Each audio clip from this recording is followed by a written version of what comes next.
Señoras y señores, muy buenas noches. Me da muchísimo gusto saludarles como lo hacemos todos los sábados a través de nuestra casa ADN 40. El pasado domingo falleció un personaje extraordinario de la política nacional de nombre Porfirio Muñoz Ledo. Un hombre al que lo único que le faltó fue llegar a ser presidente de la República, porque fue todo. En varios partidos políticos, tuvo una gran participación, un hombre demócrata, un hombre que quiso cambiar muchas cosas en el país. Y en este caso en particular, ¿por qué es tan importante para esta servidora y para este programa? Bueno, debo decirles que en 1968, cuando salió al aire Hablemos Claro, que era el nombre anterior de Frente a Frente, yo tuve que acudir a Presidencia de la República porque este canal, Imevisión, pertenecía al gobierno de México, al Estado. Pedí autorización a través de Otto Granados, quien era Comunicación Social de Presidencia de la República, y se tenía que pedir esta autorización directo al presidente Carlos Salinas de Gortari, porque nunca antes, nunca en la televisión mexicana se había entrevistado a un personaje que no perteneciera al PRI. Estaba total y absolutamente prohibido. Yo llegué con el planteamiento de un nuevo programa alegando que México no era un México priista, era un México plural y que todos los ciudadanos tenían derecho a ser escuchados y a hacer preguntas. Ante esta situación, después de 3 días, llegué nuevamente a Los Pinos y me dieron luz verde. Me dijeron: Lolita, el presidente confía en tu profesionalismo, adelante, vas a iniciar con tu programa a partir de las 7 de la noche todos los sábados en prime time, 1 hora en vivo. Así comencé el programa Hablemos Claro. El primer invitado fue don Fidel Velázquez, quien desde luego perteneciera al líder nacional de la Confederación de Trabajadores de México, perteneciente al PRI. Y el segundo invitado de Hablemos Claro fue nada más y nada menos Porfirio Muñoz Ledo. Con él fue con quien iniciamos la apertura a la pluralidad en la televisión mexicana en 1988. Un personaje de verdad sui generis, un hombre con una inteligencia extraordinaria y una gran sensibilidad, y además un hombre que le llamaba las cosas por su nombre, no andaba por las ramas. Eso pues era una de las características que yo siempre admiré profundamente de Porfirio. Hoy recordamos a Porfirio Muñoz Ledo en varias de las entrevistas que le realicé con las preguntas del público. Y le deseamos hasta el cielo lo mejor para él, y que descanse en paz. Licenciado Porfirio Muñoz Ledo, es un placer recibirlo nuevamente en este programa, señor. Hablemos claro. Hablemos claro. Señor, la verdad es que el pueblo de México tiene gran interés de hacerle llegar todas sus dudas sobre los recientes acontecimientos que se han vivido a nivel nacional e internacional. Con mucho gusto, Lolita. Señor, ellos esperan respuestas claras y contundentes por parte de usted. Qué bueno que la veracidad sea ahora un gran valor de la televisión. Así es, señor. Estamos cambiando. Señor, ¿qué características considera usted importantes y necesarias en estas elecciones para el próximo julio en su partido? Lo que necesitamos en el partido es mayor institucionalidad.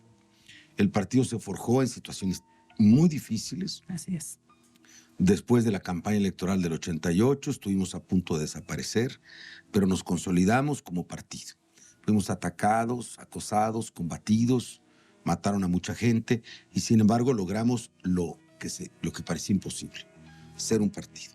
Ahora, naturalmente, el partido en sus orígenes, y eso ha ocurrido en todo el mundo, en la formación de todos los partidos, casi no hay excepción, pues estuvo muy señalado por la personalidad de sus dirigentes, por los iniciadores. Cualquier movimiento, una revolución, un movimiento social importante, está muy marcado por la personalidad de sus dirigentes cuando comienza. Ahora, se pasa a una segunda época, se debe pasar, en la cual lo que cuenten sean las instituciones.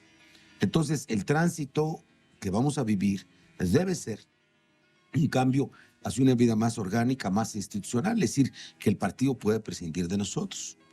Yo pienso, y lo he dicho en reuniones del partido, que los dirigentes somos un patrimonio de los partidos, pero que el partido no es patrimonio nuestro. ¿Significa de alguna manera que cualquier militante del PRD puede llegar e inscribirse para ser candidato? Bueno, así es en todas las democracias.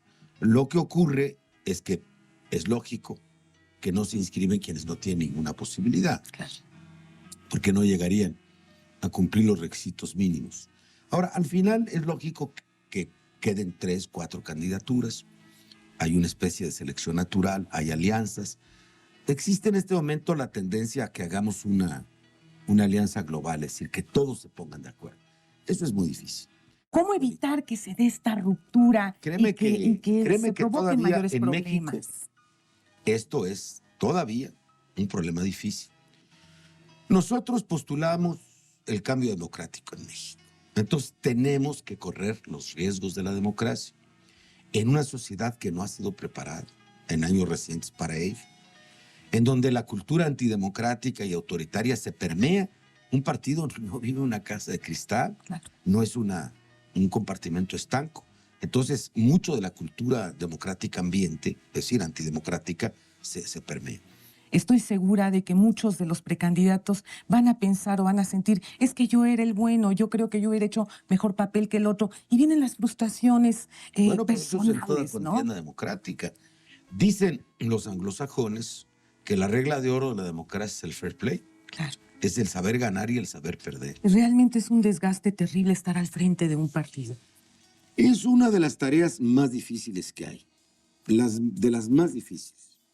Los partidos políticos son entidades sumamente vivas que encierran en su seno los intereses más complejos porque hay la pasión, hay la ideología, hay los principios.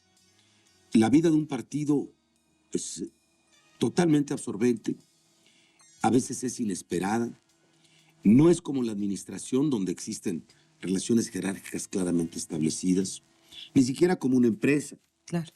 que tiene normas muy precisas. Cada quien en un partido tiene el peso de su personalidad, el peso de las corrientes que lo apoyan, de los votos que obtienen. Entonces es un trabajo continuo con los seres humanos, con sus intereses y con sus pasiones. Todos los partidos políticos. La política es una actividad de por vida. Así es. La cuestión es en dónde se realiza mejor. Claro. A veces es en la administración, a veces es en una cátedra, a veces a través de los medios de comunicación, a veces escribiendo libros, dando conferencias. Primero queremos un órgano electoral absolutamente autónomo. Queremos que el gobierno no esté en el órgano electoral.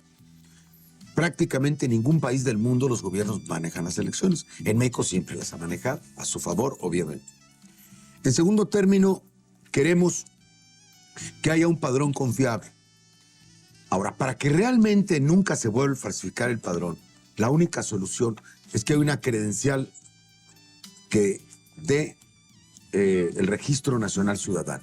Ya lo pusimos en la ley desde 91, pero no se ha puesto en la práctica. ¿De qué se trata? De que los mexicanos tengamos una especie de pasaporte interno, una credencial que nos sirva para todo. Ya no tienes que volver a sacar un acta de nacimiento cada vez que vas por un pasaporte. Todos tus registros están computarizados. Esto es un punto muy importante. Otro, el no uso de los emblemas nacionales por ningún partido. Ahora, otro punto fundamental es que haya igualdad de los recursos públicos. Actualmente el gobierno ha dispuesto a darle mucho más al PRI que a los otros partidos, lo ha metido en la ley, y le dan más al que más tiene, que es un principio al revés del de la justicia. La justicia distributiva es que se le debe dar más al que menos tiene, para igualar condiciones. Nosotros pedimos igualdad. Ahora, otro punto fundamental es que haya equilibrio, pero verdadero equilibrio en los medios de información. Para eso se necesitan introducir reformas en la ley de comunicación social y los tiempos de la televisión que se dan a los partidos y del radio, que no sean programas largos a horas que nadie oye, sino que podamos disponer este tiempo en spots, en mensajes, de manera que sean mucho más penetrantes y que sean en todas las estaciones de radio y televisión del país. También, por ley, habría mayor objetividad en información, en los noticieros, el equilibrio y pluralidad que hay, por ejemplo, en este programa. Y habría el derecho de reclamación, de réplica, de declaración, porque muchas veces lo desacreditan a uno sin poderse defender.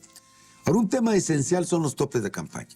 Yo propuse desde 1989, cuando, como dice el currículum, fue representante PMS, PRD, no habíamos fundado el partido, ante la Comisión Federal Electoral, que fuera un peso por elector.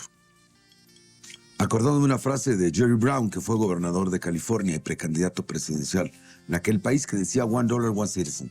$1, un ciudadano. Justamente para abatar las campañas. Por ejemplo, en Guanajuato hay 2 millones de electores, serían 2 millones de pesos. En vez de 90, que gastó el señor Ramón Aguirre. Esto reduciría no solamente el dispendio, conservaría las ciudades de una manera decorosa, que se han vuelto el depósito de un cúmulo de colgajos que se ponen, protegería el medio físico y convertiría las campañas, más que en un exhibicionismo de dinero y de objetos, en una campaña de ideas. De fondo. Y en una discusión de fondo. Entonces, todo un conjunto de reformas que estamos proponiendo. El partido se construyó a través de muchísimos afluentes. En 88, por vez primera en la historia contemporánea, le ganamos las elecciones al gobierno. No nos reconoció, pero le ganamos. Con solo 1 año y medio de organización y sin dinero, con una gran respuesta de la gente, derrotamos a Salinas. Ahora, la estructura del partido se hizo conforme a mucha gente que llegó de distintos afluentes. En 88 no éramos un partido, éramos un frente de partidos. Se desprendieron gentes de otros partidos, incluyendo el PRI, incluyendo el PAN, en muchos estados, gente que no tenía partido. Alguien dijo hace rato, es el Partido Nuevo, esto es cierto. Entonces nosotros nos construimos en base a la libertad de expresión. Nosotros respetamos mucho que cada miembro, que cada dirigente pueda decir lo que quiere. Pero naturalmente en un país donde no hay esta tradición, no hay esta costumbre, el que todo el mundo diga lo que quiera, se presta hacia afuera a la idea de un desorden. Y luego los medios de información no están en nuestra mano. Le ponen el micrófono a cualquiera que desea denostar. En cambio nosotros no tenemos, sino rara vez, la oportunidad de estar a cuadro para exponer nuestras ideas. Lo que el país tiene es que afirmar los horizontes de su soberanía. Otros gobiernos, otros senados, otros congresos se meten con nosotros porque el gobierno no es capaz de establecer fronteras claras. Cuando el gobierno se pone en manos totalmente de gobiernos extranjeros, aceptando créditos continuos que nos obligan a aceptar sus políticas económicas y a aceptar también dócilmente las políticas internacionales que nos imponen, pues es muy difícil defender al país. Ahora, los ciudadanos tenemos que rechazar cualquier intento de denigrar a nuestro país desde congresos extranjeros. Nosotros no lo hacemos en el caso de otras naciones. Yo sí estoy convencido que se necesita una gran alianza, donde no solamente sea el partido, porque no toda la gente cree en los partidos, esa es la verdad. Hay una crisis de credibilidad terrible, licenciado. Aunque no sea responsabilidad nuestra, porque en México en realidad no ha habido sistema de partidos. Había uno fundamental y los otros eran o marginales o clandestinos. Entonces yo sí creo profundamente en que los ciudadanos, las organizaciones cívicas, los movimientos sociales, los empresarios nacionalistas, los comunicadores veraces, tenemos que formar una gran alianza para dar ese gran salto que el país necesita. Esa es mi convicción.